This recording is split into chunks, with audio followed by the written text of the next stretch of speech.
Depuis le codage de César, il n'y a pas eu de réelle innovation en cryptographie, à la fois sûre et simple d'utilisation. Blaise de Vigenère, né en 1523, fut l'initiateur d'un nouveau procédé pour chiffrer les messages qui dura pendant 300 ans. Vigenère était à la fois alchimiste, écrivain, historien et diplomate au service des ducs de Nevers et des rois de France. L'idée de Vigenère est d'utiliser un chiffre de César, mais où le décalage utilisé change de lettre en lettre. Par exemple, on choisit une clé arbitraire, mat, que l'on place en dessous du mot ou de la phrase à chiffrer. La première lettre de la clé de chiffrement est la lettre M, ce qui signifie que la lettre M remplace la lettre A dans le codage de César. On construit le tableau de codage de César avec la clé 12. La lettre V est codée par la lettre H. La deuxième lettre du mot de passe est la lettre A, ce qui signifie que la lettre A reste la lettre A. Le nouveau tableau ne remplace aucune lettre de l'alphabet correspondant à la clé 0, ce qui veut dire que la lettre I reste la lettre I. La lettre suivante est la lettre T.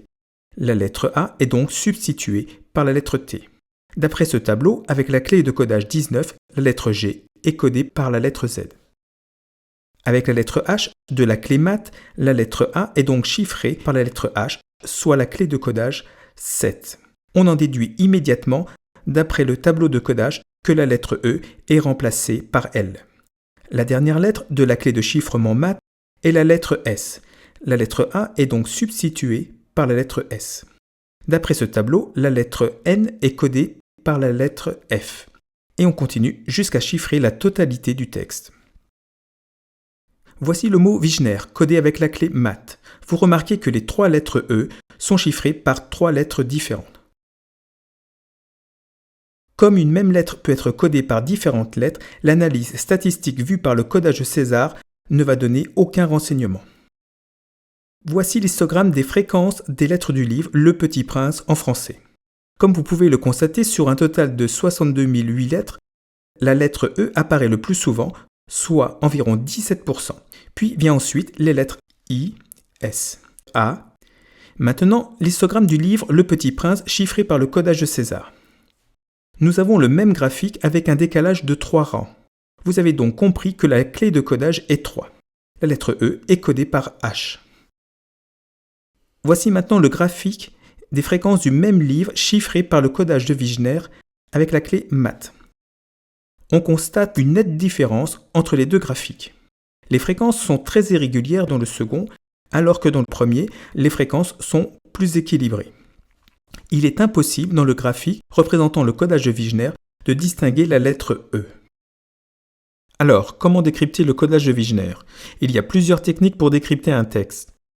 Le mot probable, le calcul d'indice de coïncidence de Friedman ou enfin la méthode de Kaczynski.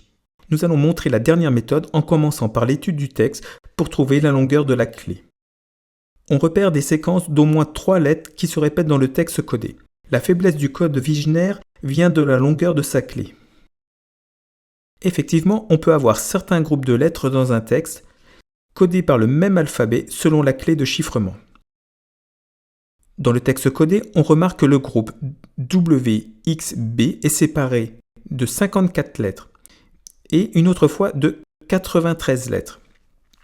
54 peut se décomposer en 9 x 6, 3 x 18, 2 x 27. 93 se décompose de façon unique en 3 x 31, 31 étant un nombre premier.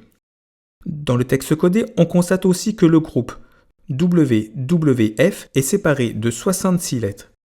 66 peut se décomposer en 11 x 6, 3 x 22, 2 x 33. Le multiple commun entre 66, 54 et 93 est le nombre 3. Il y a de fortes chances que la clé de codage soit de longueur 3, donc composée de 3 lettres. On va déchiffrer un texte en supposant que la clé est de longueur 3. D'après le graphique, le texte chiffré ne nous donne pas d'indication précise. Et comme on suppose que la clé est de longueur 3, on va séparer le texte en groupes de 3. Si le mot de passe avait une longueur égale à 4, on aurait fait des groupes de 4 et ainsi de suite. Puisque l'on sait que la clé est de longueur 3, le codage de Vigenère a utilisé 3 alphabets différents. On crée 3 nouveaux textes chiffrés par la même clé de codage. On calcule les fréquences dans chacun des textes. on remarque que l'on retrouve des graphiques semblables au codage de César. Et on recherche la lettre la plus fréquente. Dans le premier texte, la lettre W est la plus fréquente. Et dans les deuxième et troisième textes, ce sont les lettres O et M. On suppose que la lettre E est représentée par les lettres W, O et M dans les trois alphabets. En décodant, on obtient le mot-clé ski. Avec la clé de chiffrement ski, on peut déchiffrer maintenant le texte. Et je terminerai par vous faire remarquer dans le texte maintenant décrypté les groupes de trois lettres ENT et MON qui nous ont permis de trouver la longueur de la clé.